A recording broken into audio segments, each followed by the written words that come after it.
Yang akan saya angkat ke hadapan Anda, sesuatu yang berhubungan dengan apa yang saya pakai nih, dan juga apa yang di belakang saya nih, di gerobak ini. Nah, kain nih. Tahu nggak? Kira-kira bisa nebak nggak apa yang akan saya angkat kali ini? Karena mungkin sudah merebak-rebak, sudah menerka-nerka. Saya nggak tahu sebenarnya mau angkat apa ya. Nah, gimana kalau kita sama-sama lihat aja, tempatnya di sebelah sana. Yuk.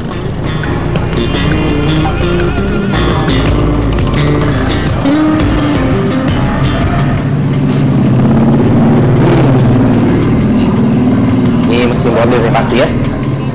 Nah, ini orang lagi benerin atau lagi mau jahit kain atau gimana ya? Oke. Daripada tanya sendiri, mending tanya orang yang tahu. Katanya bapak itu tuh. Yuk. Selamat sore, Pak. Kenapa saya dengan Fedi dari Urban nih? Bapak dengan Pak Amir. Pak Amir? Ya. Oke, Pak Amir pemilik ini ya, tempat reparasi betul, ini ya? Reparasi. Nah, benar nih. Spare part. Oke, nah ini di belakang saya nih, di belakang kita nih. Ini adalah pekerja-pekerja sedang membetulkan mesin bordir ya? Mesin jahit ini mesin obras. Oh, mesin jahit, obras. Oke. Nah, ini mesin potong. Oke, tadi karena saya masih bertanya-tanya nih, ini sebenarnya mesin apa sih? Langsung tanya sama Pak Amir nih, ini Bapak pemilik toko ini ya? Betul. Nah, saya pengen tahu, ini usaha reparasi mesin bordir ya? Iya, mesin garment.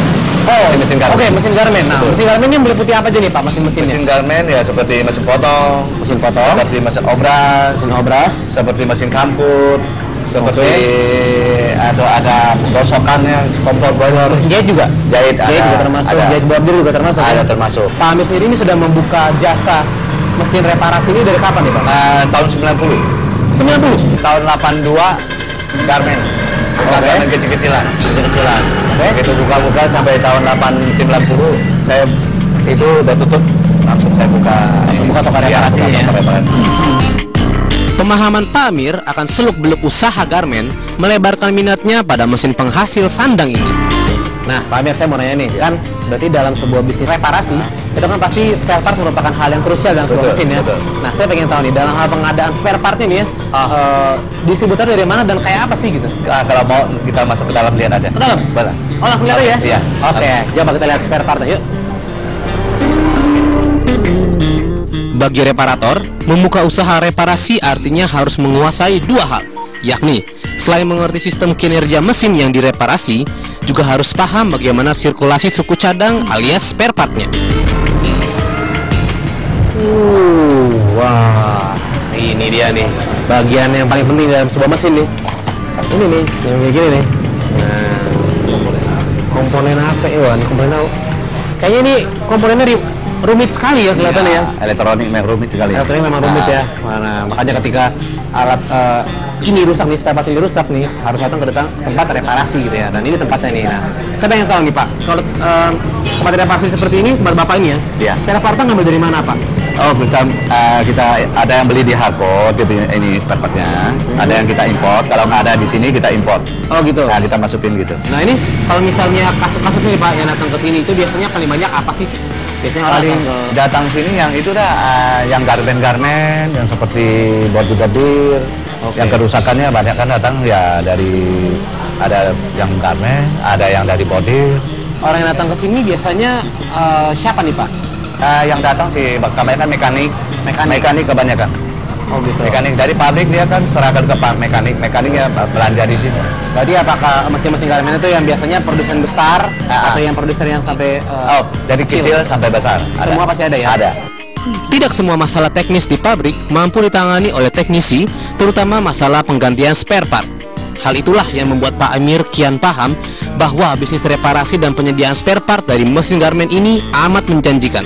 Sebenarnya yang membedakan komponen apa sih Pak? Saya kan nggak ngerti nih. Nah, jadi bedanya apa yang buat seperti kalau kita manusia ini otaknya nih. Ya, otaknya pemerintah dia ini yang bergerakin mesin ini. Oke. Komponen yang terpenting. Ada lagi ini mekanik. Oh, ini mekanik. Mekanik. Ya, mekanik. Oh, jadi memang ada dua komponen Pak ya. Ada komponen mekanik, ada komponen elektronik. Ini yang elektronik, ini yang mekanik ya. Jadi yang membedakan komponen mekanik sama elektronik kalau dijelasin apa nih Pak? Kalau yang ini untuk bergerakin benang. Bergerakin benang. Kalau ini yang berfungsi sebagai otak dari sebuah mesin gitu ya. Ini disebut komponen elektronik nih. Kalau ini komponen mekanik yang berfungsi sebagai penggerak dari. Ya. Ini merupakan penerus dari elektronik ya? Iya. Oke. Mesin garmen yang bekerja dengan cara yang sangat sistematis terdiri dari dua unsur penting, yakni sensorik dan motorik. Mekanisme elemen motorik berjalan atas perintah dari komponen elektronik yang berfungsi sebagai otak.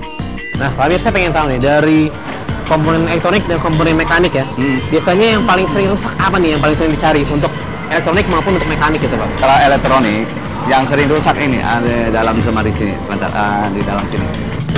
Oke, ini paling Yang sering rusak ya. paling sering rusak. Saya pengen tahu nih Pak, dalam mengelola bisnis ini, dalam mengelola reparasi ini, itu Bapak mempekerjakan berapa banyak karyawan nih Pak? Karyawan saya yang tetap ada 4. Empat ada tetap? Ada 4. Oke, berarti ada 4 yang tetap, yang sisanya apa nih Pak? Freelance gitu atau freelance. tarikan ya? Ya. Nah, ini kondisinya gimana nih Pak, mau mempekerjakan karyawan freelance? Oh, Apa kalau kondisinya? freelance dia menghadapin yang punya mesin. Oh gitu. Freelance, ya, yang freelance yang punya mesin bayar dia berapa, kita freelance kita nggak ada terikat. Secara selintas, usaha ini mirip dengan jenis usaha reparasi mesin lainnya. Tapi dengan semakin ramainya industri garmen dan semakin banyaknya mesin yang digunakan oleh industri garmen besar maupun kecil, maka bengkel reparasi dan penjualan spare part milik Pak Amir ini tampak selalu ramai. Nah, ini dia, Pak Amir seorang reparator mesin jahit nih, yang bisnis yang unik ya, berbeda tapi menjanjikan karena banyak orang mencari reparator seperti ini ya. Ketika rusak, yang dicari adalah Pak Amir. Nah, ini dia nih. Kalau gitu Pak Amir, terima kasih atas waktunya. Saya doakan sukses terus sih Pak untuk bisnis mesin garmen ini. Sama-sama. Luar biasa. Nah, ini dia pesona pertama yang saya hadirkan ke hadapan Anda, servis mesin garmen. Unik sekali ya. Nah, habis ini akan ada pesona lain yang akan saya hadirkan ke hadapan Anda. Jangan kemana-mana, tetap di Urban. Oke Pak, sekarang saya mau mempelajari ini mesin apa ini Pak, ini apa? Pokoknya jangan sama di hadapan saya Pak. Saya bingung.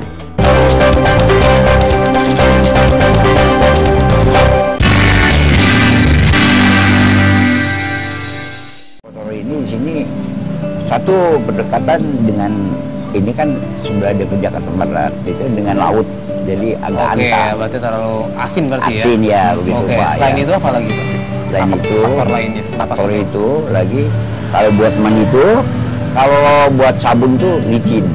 Oke. Ya itu aja hanya faktornya itu. Oke, berarti air yang Bapak jual ini dipakai untuk apa dong Pak? Satu buat mandi, Buat mandi? dua buat masak. Oke, buat masak. Jadi berarti untuk dikonsumsi manusia, untuk diminum sudah tidak bisa ya? Ya nggak bisa. Oke. Kualitas air tanah yang ada di beberapa tempat di Jakarta memang sudah tidak sebagus di daerah lainnya. Ini tentu menyulitkan masyarakat yang akan menggunakannya untuk memenuhi keperluan sehari-hari. Nah, oleh karena itulah, kebanyakan dari mereka harus membeli air untuk kebutuhan mempertahankan hidupnya. Ini dalam menjalankan bisnis jualan air ini Pak. Ya, Bapak ini usahanya nih udah dibantu sama berapa orang dan berapa banyak pakai gerobak ya berarti ya? Iya, Ada berapa banyak pakai gerobak nih gerobak. Bapak punya nih? Cuma ada 8 Pak. 8 gerobak. Nah, dibantu oleh berapa orang Pak? Iya 8 orang. 8 orang juga? Iya. 8 orang berarti 8 gerobak? Iya itu. Oke, jadi itu gimana nih Pak? Sistem jualannya gimana nih kalau saya boleh tahu Pak? Sistemnya gini, itu udah ada langganan ke warung-warung, ya sebagian ke perumahan. Jadi gitu aja tiap sistem jualnya, Oke. gitu aja. Tapi, hal itu ternyata tidak melulu menjadi bencana. Bagi mereka yang berjiwa pengusaha seperti Pak Suganda ini, kesulitan warga untuk mendapatkan air justru jadi peluang untuk mengais rezeki. Nah, ini airnya sendiri ini sumbernya dari mana Pak? Jadi kalau Dari ada air pump, tanah? Pak. Dari pump? Iya. Oke, dari Jadi pump ya? kesra kan. Iya. Jadi kesra ini. Oke, jadi karena sudah tidak mengambil dari tanah, karena udah nggak bisa dipakai, akhirnya ngambil dari pump nih. Iya. Nah, untuk karyawannya itu siapa aja nih Pak? Kalau saya boleh tahu Pak? Oh ini dari daerah Pak. Dari daerah? Dari orang dari banyak dari Tasik, Kuningan 2. Oh gitu. Tinggal di sini Pak? Di sini dia bikin kontrakan dah. gitu, kontrakin? Iya. Oke. Selain bisa menghasilkan rezeki untuk dirinya sendiri, ternyata usaha pengadaan air ini juga mampu menjadi ladang pencaharian buat beberapa orang yang menjadi karyawan di sini. Namun, hal yang lebih elementer justru dirasakan oleh Pak Suganda, di mana ia mampu memberi manfaat bagi orang lain. Dengan kemampuannya untuk memenuhi kebutuhan hajat hidup orang banyak, maka nggak salah nih jika menyebut Pak Suganda ini sebagai pahlawan. Jadi gimana Pak? Ini kenapa usaha Bapak tetap setia nih ya dengan usaha menjual air ini Pak? Ya buat Bapak ya terpaksa untuk tadi ya, penting kita kan cari keberkahan aja. Oke. Lama itu ya biar kecil ya berkah. Emang ini usaha kecil, cuma Iya, mencari berkah aja. Tapi gitu yang aja. penting halal dan itu bisa memberikan ini ya, bisa menghidupi Menghidupi bapak, keluarga. keluarga. Sekarang nggak bisa menghidupi orang lain ya. Orang lain itu aja, hanya itu aja. Tapi kan Tuhan Maha Adil. Betul. Itu aja. Nah, jadi ini Pak, ada nih Pak, kalau misalnya ke usaha pasti kan ada pesaing lah ya, Baik. atau ya kita sebut teman lah gitu. Iya baik Pak. Teman sesama usaha. Nah, Iya. ada nggak nih Pak yang seperti Bapak juga di bisnisnya atau? Ada Pak. Sekarang udah saingan. Malah ledeng sekarang udah saingan dengan isi ulang. Oh, isi ulang. Iya, iya, Itu, benar. yang isi ulang per galon itu. Per galon itu 4.000 dia sampai diantar. Ya tahu dia airnya dari mana, katanya dari Bogor katanya. Dari Bogor Iya. sampai bawa sini. Itu tapi air yang bisa diminum kan Pak Ya bisa hanya buat diminum itu Pak. Biasa Pak Suganda. Iya. Terima kasih atas waktunya Aduh Pak. sama-sama deh. Saya doakan Mudah, sukses terus, Pak, ya. mudah-mudahan di ini Bapak masa depannya bisa Amin. gemilang. Mantap, Semua mantap. sukses. Luar biasa semuanya nih. nih. Luar biasa nih. Ini Ya. dia Pak Suganda, Ya. pengusaha air pump yang ada di Jakarta Barat sini. Kita doakan terus ya supaya Pak Suganda ini Alhamdulillah. panjang umur, sehat dan terus sukses gitu ya. Sama-sama juga saya ngedoain juga. Oh, iya dong, Pak. Untuk semua ini ya termasuk ya udah adik-adik dah. Iya. Termasuk udah saya mulai ada kemajuan dan kesuksesan sampai sukses. Tuh, dengar tuh doanya tuh buat Anda penonton di rumah. Saya doain. Luar biasa. Ini Ya. dia Pak Suganda dari Jakarta Barat. Iya. Buat saya, untuk Anda juga. Oh, pesan saya nih sebelum kita pindah segmen, tetap di Urban, jangan kemana-mana. Dan itu dia, jangan korupsi.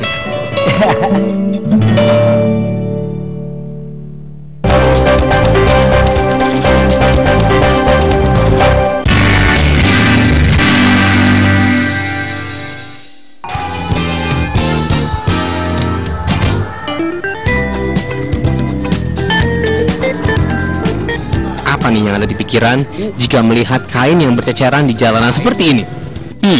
Mungkin saja ada dari Anda yang berpikir bahwa telah terjadi tindak perampasan di sini. Tapi, bagaimana kalau melihat potongan kain tersebut terbungkus karung dengan jumlah yang banyak? Iya betul sekali. Pasti ini adalah sebuah usaha. Jelasnya usaha apa ya? Yuk ikuti terus. Selamat sore Mbak. Sore. Nah, kenalkan nih Mbak, saya dengan Fedi dari Urban nih. Mbak, dengan Mbak siapa nih? Ini. Mbak Yeni? Iya. Oke, Mbak Yeni coba kita kesini dikit. Oh, ini biar latar belakang kita ini nih, Iya. kain-kain nih. Ini sebenarnya apa sih ini tempat ini? Oh, limbah kain doang. Limbah kain? Heeh. Oh, pantesan tadi saya di depan nemuin gitu ya. Iya. Banyak kain-kain terpotong seperti ini. Oh, jadi ini kain limbah kain ya, Iya, yang biasa limbah dipakai ya? kain. Iya. Oke, Mbak Yeni, sebelum saya tanya-tanya lebih lanjut nih tentang limbah kain ini, saya mau nyapa dulu nih yang itu tuh, ya di rumah yang lagi nonton. Nah, jadi tadi saya bisa sampai ke sini nih karena saya mengikuti ini nih potongan-potongan kain kayak ceritanya itu Hansel and Gretel, yang potongan-potongan kue. Tapi saya ikutin potongan kain kayak gini nih. Nah, ternyata nih ini orang mungkin melihatnya sebagai kain yang tidak berguna ya, tapi jangan salah, limbah kain ini ternyata masih bisa berguna. Tahu dari mana? Karena saya di sini mau ngobrol sama Mbaknya nih, mau tanya lebih lanjut tentang limbah kain ini Mbak ya. Iya. Jadi ini kan kalau menurut orang mungkin nggak kepakai kali ya buat apa, Iya, ya. Tapi sebenarnya berguna untuk apa nih Mbak limbah kain ini? Itu bisa didaur ulang jadi benang, sarung tangan, kaos kaki. Oh, gitu? Iya. Ha. Jadi benang gimana tuh Mbak ceritanya bisa sampai jadi? Kita kan ngirimnya keluar kota, jadi kita ngirim ke Surabaya semacam kayak gitu kan. Nah, di sana ada pabriknya, jadinya ini diolah lagi, didaur ulang, jadi Oke. kapas kan, jadi kapas baru jadi benang. Jika pada umumnya limbah hanya membuat lingkungan menjadi kotor, maka berbeda halnya dengan limbah kain, di mana limbah jenis ini bisa menghasilkan barang baru dengan kualitas yang sama. Sekarang kain-kain apa aja yang diterima di tempat ini Mbak? Biasanya kita levis, warna katun, warna TC, putih katun, putih TC, sama krem, BB segala macam sih ada. Cuma kan kita milih-milih juga ya barang. Kita biasanya 3 jari Ya. paling kecil itu. Kalau 2 jari atau 1 jari kita nggak nerima. Tetapi, tidak semua sampah buangan kain bisa diterima oleh tempat penampungan ini. Karena, selain hanya bahan tertentu yang diterima, potongan kain yang kebanyakan sisa hasil industri garmen ini memiliki standar minimum dalam hal ukuran. Sekarang saya pengen tahu, setelah diterima bahannya nih ya, itu gimana nih proses penyaringannya seperti apa? Kita kan dari konveksi kayak gitu ngirim ke sini. Nah, kita ngejual lagi ke Surabaya. Kita lewatnya pakai truk. Jadi kita nyewa truk, kirim ke Surabaya. Ongkosnya dari Surabaya yang bayar, ntar dipotong sesuai harga per kilo. Kalau per gitu. kilo misalkan harganya 1.000 atau 2.000 kayak gitu, ntar totalnya semuanya berapa. Nah itu kita dipotong sesuai ongkos. Oh gitu. Iya, nah pembayarannya dari sana ke sini melalui transfer. Selain dipisahkan berdasarkan bahan, apakah warna dipisahin juga? Kalau yang warna cuma warna TC sama warna katun. Kalau seandainya udah warna katun kayak gitu nggak dipisah lagi. Oh gitu. Iya. Jadi bedanya gimana nih Mbak, warna katun sama warna TC itu? Kalau apa bedanya? warna katun itu kalau dibakar jadinya abu kainnya. Tapi kalau warna TC kayak semacam kayak karet gitu, nggak bisa jadi abu, masih berlanjut gitu. meleleh kayak gitu. Oh, distribusinya kemana lagi nih selain ke Surabaya? Kalau kita cukup ke Surabaya aja. Emang terus ke Surabaya Iya. aja? Layaknya sebuah bisnis konveksi besar, sistem administrasi dan regulasi yang diberlakukan tertata dengan rapi, di mana para personel menjalankan tugasnya masing-masing dengan baik. Oke, di dalam sistem pengerjaan ini ya Mbak ya, Iya. saya pengen tahu ini mempekerjakan berapa karyawan dan pembagian tugasnya gimana sih? Di sini ada 16 karyawan, cuma 16. yang 2 itu kan cewek, jadinya dia bagian kantor. administratif ya? Oke. Sisanya 14. Nah, 14 anak itu kan yang sebagian ada yang ngangkat. Kalau kita seandainya disuruh ngangkat barang ke konveksi kayak gitu. Nah, sebagiannya suruh milih di gudang, cukup milih, makanya misahin antara warna TC, warna katun, semacam kayak gitu. Saya pengen tahu ini karyawan-karyawannya dari mana nih? Apakah dari daerah, datangkan dari daerah atau orang masyarakat sekitar nih? Oh, kalau ini dari kampungnya bosnya, ya kan. Jadinya kita ya ada yang saudara juga, ada yang bukan. Di sana kan daripada di kampung anggur, jadinya kan diajak ke sini buat kerja. Usaha pengolahan limbah kain untuk memproduksi barang baru sebenarnya usaha yang sudah lama ada. Hanya saja untuk yang berskala besar, tempat ini mungkin jadi salah satunya. Yang menjadi indikatornya adalah jumlah karyawan di sini yang lumayan banyak. Dan saya pengen tahu nih, tadi kan ngomong soal konveksi ya, ngambil kainnya nih. Itu ngambil dari mana sih kainnya sebenarnya? Dari pabrik-pabrik, semacam pabrik baju kayak gitu, konveksi kan di Tangerang ada juga kan. Oke, Terus di Tangerang. Sunter, semacam, terus di Bogor sama Sunter itu kebanyakan Levi's, Jean. Kalau itu. Oke, jadi ternyata nggak diambil dari satu tempat ya, dari Iya. beberapa tempat ya? Iya. Menarik ya. Ini kalau membedakan secara harga nih, tadi kan ada yang per kantong per sekilo 1.000 ya? Iya. Apa nih bahan yang paling mahal nih kira-kira? Kalau kita paling mahal putih katun. Putih katun? Iya. Apa alasannya? Ya karena benangnya juga kalau seandainya warna putih, kainnya juga susah kan dicarinya, jadinya dia paling mahal. Dan gitu kan kita bersaingnya nggak cuma satu orang doang, selain sama Cunko kan, orang Cina kan. Orang Cina itu kebanyakan dia lebih memilih putih katun, makanya kita bersaingnya dengan itu, harga paling tinggi itu. Oke, kira-kira kalau dikiloin berapa tuh harganya? Paling ada 9.000-an Wow, 1 kilonya. jauh sekali ya. 1 kilo. Per 9.000 ya? Iya. Wow, Kalau yang Levi's tadi- paling 1.000. Oke, ternyata jeans hanya 1.000 per kilo Iya. ya. Ternyata yang putih katun adalah bahan yang paling mahal karena paling susah dicari ya. Iya. Banyak peminatnya juga ya. Iya. 9.000 per kilogram. Luar biasa. Ternyata nih, ini jadi pelajaran juga buat kita nih bahwa potongan kain-kain seperti ini itu ternyata masih berguna, dan tempat ini adalah tempat yang menampung limbah kain yang sepertinya buat kita nggak ada gunanya ya. Tapi ternyata masih bisa diolah lagi, Mbak ya. Luar biasa. Ini bisnis daur ulang yang luar biasa nih. Ini urban banget nih. Dan untuk Anda, jangan lupa saksikan terus Urban di episode selanjutnya, karena hanya di Urban yang memperkenalkan segala pesona di sekitar kita. Sampai ketemu episode berikutnya. Dadah. Mbak, anterin dong dalam, boleh nggak? Ini kasih.